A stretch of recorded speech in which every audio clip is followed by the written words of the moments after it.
It was the night of June 10th, 1958, a Tuesday in South Vancouver. The rain came down thin, silver threads washing the quiet houses along East 53rd Avenue. Behind one of those doors, the Pauls family was winding down another ordinary day. By morning, the same house would be silent. The Pauls would be gone, murdered in their own home. This is the story of Vancouver's first recorded triple homicide, the night the Pauls family disappeared into legend. David Pauls was 52, a hard-working man, quiet, methodical. He worked at a warehouse near the docks. His wife, Helen, 45, had a job slicing meat at the sausage shop on East Hastings. Their daughter Dorothy was just 11, a bright, shy girl who loved school, her dolls and her cat. They had come to Canada years earlier, Russian Mennonites, speaking German at home. They'd known hardship before, but in Vancouver they built something solid. A small bungalow, a tiny garden, a normal life. Friends described them as the nicest family you could meet. The kind of people who'd bring you bread at Christmas, who kept to themselves and who never made enemies. But in 1958, peace in that quiet corner of the city would be shattered in the most unimaginable way. Helen worked late that night. She was expected home after 11. David, ever the protective husband, decided to meet her off the bus. He did that most nights. He locked up the house, checked on Dorothy, and stepped into the drizzle with his flashlight. But somewhere in those few steps between his back door and the dark street, someone was waiting. Neighbours later said they heard a sound like a door slamming, then silence. Investigators would find that David never made it to the bus stop. He was attacked just outside his home, struck, then shot. The killer took his keys and let himself inside. Upstairs, Dorothy was still asleep, tucked under her blankets. The intruder entered her room, and in the space of seconds, she was gone too, beaten to death as she slept. Moments later, Helen arrived home. She may have sensed something wrong. The front door was unlocked, the house dark. She stepped inside and met the same fate, 2 shots to the head and a bludgeoning blow.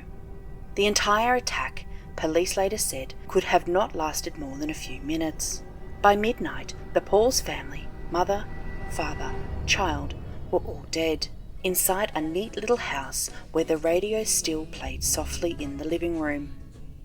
The next morning, a neighbour came by. The curtains were still drawn. He knocked. No answer. He tried the back door. It creaked open. Inside, he found David first, in the basement, lifeless. Then Helen in the front hall, a small grocery bag spilled beside her. Finally, Dorothy in her bed upstairs, motionless, the pillow stained dark. He ran to call police, his voice shaking. The Pauls are dead. The city awoke to horror. Reporters swarmed the street. The Vancouver Sun called it a scene of unbelievable brutality. Chief George Archer told the press, "This is not the work of a sane man." The crime scene revealed fragments, but no clear picture. In the garden, a rock had been pried loose, suggesting the killer's escape route. In the bedroom, a bloody palm print, unidentifiable. In the soil, a partial footprint, blurred by rain. The bullets were from a .22 caliber revolver, possibly a RG-10. The gun was never found.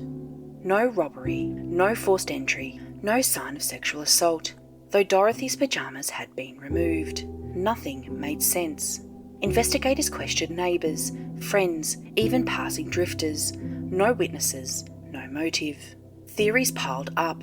A prowler, a rejected suitor, a psychotic transient. Some thought Helen was followed home from work. Others whispered of a connection to a man she'd once known in the old country. But every lead evaporated like breath in the cold. Vancouver had never seen anything like it. Churches held vigils. The city's Mennonite community gathered in stunned silence. There was no ransom note, no confession, no break-in. Whoever killed the Pauls had done it with precision and vanished without a trace. Detectives believed the killer waited for Helen, suggesting he knew her routine. But why murder David first? Why kill the child?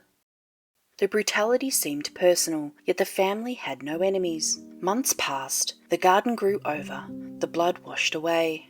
But the case froze, unsolved, untouched. The file sits in the VPD archive, still marked open. The Pauls' home was torn down years ago. The lot today holds a newer house, ordinary, silent. People walk their dogs past, unaware that beneath that soil, one of Vancouver's darkest secrets still sleeps. Only months later, on Christmas Day, 1959, another woman, Lila Anderson, was found murdered in a ravine less than a kilometre away. 2 brutal killings, both unsolved. Some whispered the same man walked those streets. But time blurred the clues, and as decades passed, the Pauls family faded into city's collective memory. 3 innocent names on an old police file: David, Helen, Dorothy. 3 graves, 1 unanswered question: who could hate enough to destroy an entire family? If you stand on East 53rd Avenue on a rainy night, you might still hear the echo of footsteps. Maybe it's imagination, maybe it's a memory. Somewhere out there, or maybe long gone, is the person who knows what happened that night. And until they speak, the house on East 53rd remains a ghost.